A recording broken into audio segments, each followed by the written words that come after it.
अयान, अब हम भारतीय संविधान के विदेशी स्रोत के बारे में पढ़ते हैं। विदेशी स्रोत मतलब? इसका मतलब है कि भारत के संविधान के निर्माण में कई देशों के संविधान से सहायता ली गई है। एक, संयुक्त राज्य अमेरिका।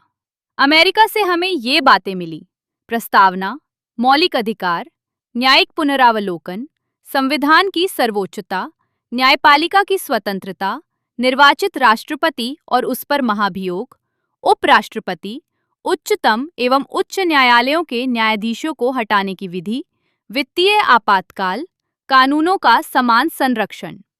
2, ब्रिटेन। ब्रिटेन से हमें संसदीय शासन प्रणाली, एकल नागरिकता, विधि निर्माण प्रक्रिया, विधि का शासन, संसदीय विशेषाधिकार, मंत्रिमंडल प्रणाली, परमाधिकार लेख, द्विसदनीय व्यवस्था, कानून के समक्ष समानता। 3, आयरलैंड।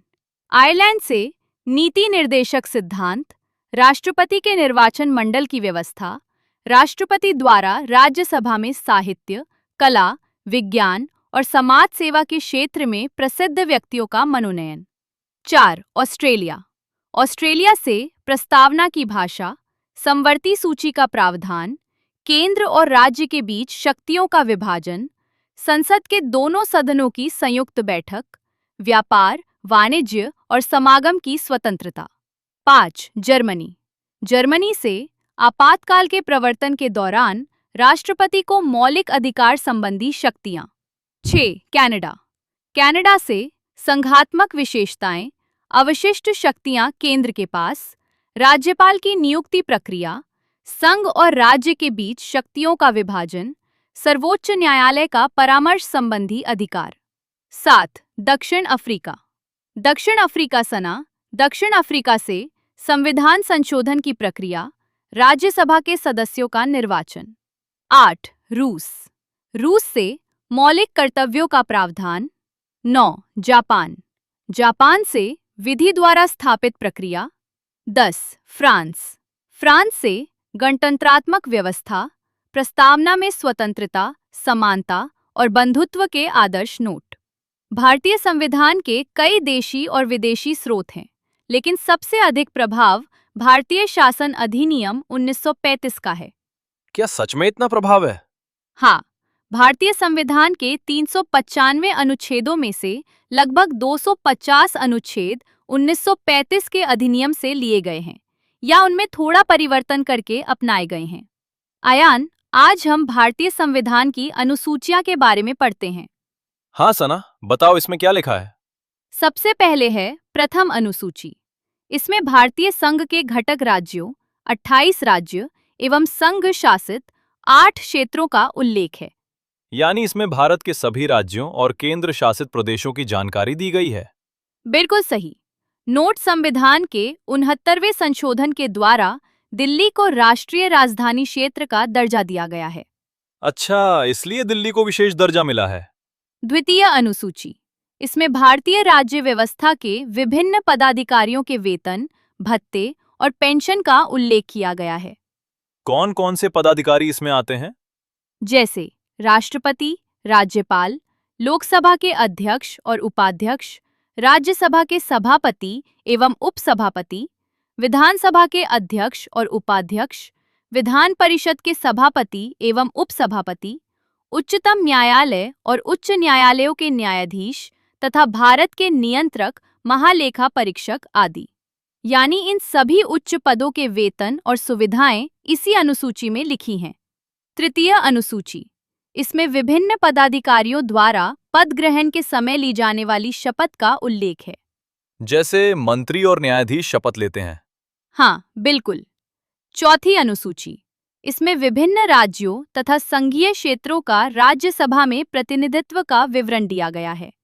मतलब राज्यसभा में किस राज्य से कितने सदस्य होंगे, ये यहीं तय है। पांचवी अनुसूची। इसमें विभिन्न अनुसूचित क्षेत्रों और अनुसूचित जनजातियों के प्रशासन और नियंत्रण के बारे में उल्लेख है। यानी आदिवासी क्षेत्रों के प्रशासन की व्यवस्था यहाँ बताई गई है। छठी अनुसूची। इसमें असम, मेघालय, त्रिपुरा और मिजोरम राज्यों के जनजाति क्षेत्रों के प्रशासन के बारे में प्रावधान है। यानी इन राज्यों के जनजातीय इलाकों के लिए विशेष व्यवस्था है। 7वीं अनुसूची, इसमें केंद्र एवं राज्यों के बीच शक्तियों के बंटवारे। इस सूची में दिए गए विषयों पर केंद्र सरकार कानून बनाती है। इसमें पहले कितने विषय थे? संविधान के लागू होने के समय इसमें 97 विषय थे, लेकिन वर्तमान में 100 विषय हैं। और कुछ महत्वपूर्ण विषय कौन-कौन से हैं? जैसे देश की प्रतिरक्षा, विदेशी मामले, युद्ध एवं शांति, रेल, डाक तथा तार, मुद्रा, बैंकिंग, परमाणु शक्ति आदि। आयान, अभी हमने संघ सूची के बारे में पढ़ा था, अब आगे पढ़ते हैं। हाँ सना, अगली सूची कौन सी है? राज्य सूची। राज्य सूची में दिए गए विषयों पर राज्य सरकार कानून बनाती है। क्या केंद्र सरकार भी कभी इन विषयों पर कानून बना सकती है? हाँ, अगर कोई विषय राष्ट्रीय हित से संबंधित हो तो केंद्र सरकार भी कानून बना सकती है। जब संविधान लागू हुआ था तब इसमें कितने विषय थे? संविधान के लागू होने के समय राज्य सूची में 66 विषय थे, लेकिन वर्तमान में 61 विषय हैं। इसमें कौन-कौन से विषय शामिल है?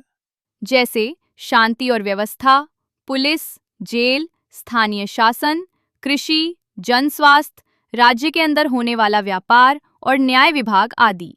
अच्छा, अब अगली सूची बताओ। समवर्ती सूची। समवर्ती सूची के अंतर्गत दिए गए विषयों पर केंद्र और राज्य दोनों सरकारें कानून बना सकती हैं। अगर दोनों ने एक ही विषय पर कानून बना दिया तो किसका कानून मान्य होगा? उस स्थिति में केंद्र सरकार द्वारा बनाया गया कानून ही मान्य होता है। और राज्य सरकार का कानून? राज्य सरकार का बनाया हुआ कानून केंद्र सरकार के कानून बनने के साथ ही समाप्त हो जाता है। जब संविधान लागू हुआ था तब इसमें कितने विषय थे? उस समय समवर्ती सूची में 47 विषय थे, लेकिन वर्तमान में 52 विषय हैं। इसके कुछ प्रमुख विषय कौन से हैं? जैसे दीवानी और फौजदारी कानून एवं प्रक्रिया, विवाह तथा तलाक, शिक्षा, आर्थिक नियोजन, बिजली, समाचार पत्र, श्रमिक संघ, वन आदि। अब आगे कौन सी अनुसूची आती है? 8वीं अनुसूची। 8वीं अनुसूची में भारत की 22 भाषाओं का उल्लेख किया गया है। क्या शुरू से ही 22 भाषाएं थीं? नहीं, मूल रूप से 8वीं अनुसूची में 14 भाषाएं थीं। फिर बाद में और भाषाएं जोड़ी गईं? हाँ, 1967 ईस्वी में सिंधी भाषा जोड़ी गई। 1992 ईस्वी में कोंकणी, मणिपुरी तथा नेपाली भाषाएं जोड़ी गईं और 2003 ईस्वी में मैथिली, संथाली, डोगरी एवं बोडो भाषाएं 8वीं अनुसूची में शामिल की गईं। अब आखिरी कौन सी अनुसूची है? 9वीं अनुसूची। संविधान में ये अनुसूची प्रथम संविधान संशोधन अधिनियम 1951 ईस्वी के द्वारा जोड़ी गई थी। इसमें क्या बताया गया है? इसके अंतर्गत राज्य द्वारा संपत्ति के अधिग्रहण की विधियों का उल्लेख किया गया है। क्या इन विषयों को अदालत में चुनौती दी जा सकती है? नहीं, इस अनुसूची में सम्मिलित विषयों को न्यायालय में चुनौती नहीं दी जा सकती। वर्तमान में इसमें कितने अधिनियम हैं? वर्तमान में इस अनुसूची में 284 अधिनियम हैं। आयान, अभी हमने 9वीं अनुसूची के बारे में पढ़ा था। अब उससे जुड़ा एक महत्वपूर्ण नोट भी है। कौन सा नोट सना? सना, पहले ये माना जाता था कि संविधान की 9वीं अनुसूची में शामिल कानूनों की न्यायिक समीक्षा नहीं की जा सकती। मतलब अदालत उन कानूनों की जांच नहीं कर सकती थी? हाँ, पहले ऐसा ही माना जाता था, लेकिन 11 जनवरी 2007 को संविधान पीठ के एक निर्णय द्वारा ये स्थापित किया गया कि 9वीं अनुसूची में शामिल किसी भी कानून को इस आधार पर चुनौती दी जा सकती है कि वो मौलिक अधिकारों का उल्लंघन करता है। यानी अगर कोई कानून मौलिक अधिकारों के खिलाफ है तो? तब उच्चतम न्यायालय उन कानूनों की समीक्षा कर सकता है। अच्छा, अब आगे कौन सी अनुसूची आती है? 10वीं अनुसूची। ये अनुसूची संविधान में 52वें संशोधन 1985 ईस्वी के द्वारा जोड़ी गई है। इसमें क्या बताया गया है? इसमें दल बदल से संबंधित प्रावधानों का उल्लेख है। यानी अगर कोई नेता पार्टी बदलता है तो उससे जुड़े नियम इसी अनुसूची में हैं? बिल्कुल सही। 11वीं अनुसूची। ये अनुसूची संविधान में 73वें संवैधानिक संशोधन 1993 के द्वारा जोड़ी गई है। इसमें क्या व्यवस्था है? इसमें पंचायती राज संस्थाओं को कार्य करने के लिए 29 विषय प्रदान किए गए हैं। यानी गांव स्तर की सरकार के काम इसी से तय होते हैं? हाँ, बिल्कुल। 12वीं अनुसूची। इसमें क्या बताया गया है? इसमें शहरी क्षेत्र की स्थानीय स्वशासन संस्थाओं को कार्य करने के लिए 18 विषय प्रदान किए गए हैं। यानी नगर पालिका और नगर निगम जैसे शहरी निकायों के काम इससे तय होते हैं। बिल्कुल सही समझे तुम। आयान, अब हम भारतीय संविधान के भाग के बारे में पढ़ेंगे। हाँ सना, संविधान में कितने भाग होते हैं? भारतीय संविधान में कुल 22 भाग हैं और हर भाग में अलग अलग विषयों के अनुच्छेद दिए गए हैं। चलो एक एक करके देखते हैं। संघ एवं उसका राज्य क्षेत्र, अनुच्छेद 1 से 4। यानी इसमें भारत के संघ और उसके राज्यों की जानकारी दी गई है। नागरिकता, अनुच्छेद 5 से 11। इसमें भारतीय नागरिकता से संबंधित प्रावधान बताए गए हैं। 3, मौलिक अधिकार, अनुच्छेद 12 से 35। यानी नागरिकों के बुनियादी अधिकार। 4, नीति निर्देशक तत्व, अनुच्छेद 36 से 51। ये राज्य के शासन चलाने के लिए मार्गदर्शक सिद्धांत होते हैं। 4, मूल कर्तव्य, अनुच्छेद 51। यानी नागरिकों के कर्तव्यों का उल्लेख। 5, संघ, अनुच्छेद 52 से 151। इसमें केंद्र सरकार की व्यवस्था बताई गई है। 6, राज्य, अनुच्छेद 152 से 237। इसमें राज्यों की शासन व्यवस्था का वर्णन है। 7, पहली अनुसूची के भाग ख के राज्य, अनुच्छेद 238। ये अनुच्छेद अब समाप्त कर दिया गया है। 8, संघ राज्य क्षेत्र, अनुच्छेद 239 से 242। यानी केंद्र शासित प्रदेशों से संबंधित प्रावधान। 9, पंचायतें, अनुच्छेद 243, 243 क से 243 नर। इसमें पंचायती राज व्यवस्था का उल्लेख है। 9 क, नगर पालिकाएं, अनुच्छेद 243 त से 243 छ। यानी शहरों की स्थानीय शासन व्यवस्था। 9 ख, सहकारी समितियां, अनुच्छेद 243 जच से 243 जत। इसमें सहकारी समितियों से जुड़े प्रावधान दिए गए हैं। 10, अनुसूचित और जनजातीय क्षेत्र, अनुच्छेद 244, 244 क।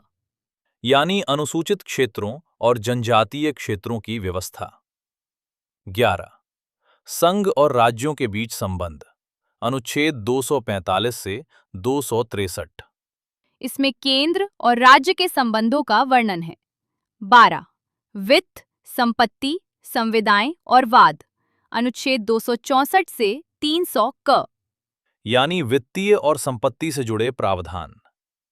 13, भारत के राज्य क्षेत्र के भीतर व्यापार, वाणिज्य एवं समागम, अनुच्छेद 301 से 307। इसमें व्यापार और वाणिज्य की स्वतंत्रता से जुड़े नियम हैं। 14, संघ एवं राज्यों के अधीन सेवाएं, अनुच्छेद 308 से 323। यानी सरकारी सेवाओं से जुड़े नियम। 14 क, अधिकरण, अनुच्छेद 323 क 323 ख। इसमें अधिकरण ट्रिब्यूनल से संबंधित प्रावधान है। 15, निर्वाचन, अनुच्छेद 324 से 329। यानी चुनाव से जुड़े नियम। 16, कुछ वर्गों के संबंध में विशेष उपबंध, अनुच्छेद 330 से 342। इसमें कुछ वर्गों के लिए विशेष प्रावधान है। 17, राजभाषा, अनुच्छेद 343 से 351। यानी भारत की आधिकारिक भाषा से जुड़े नियम।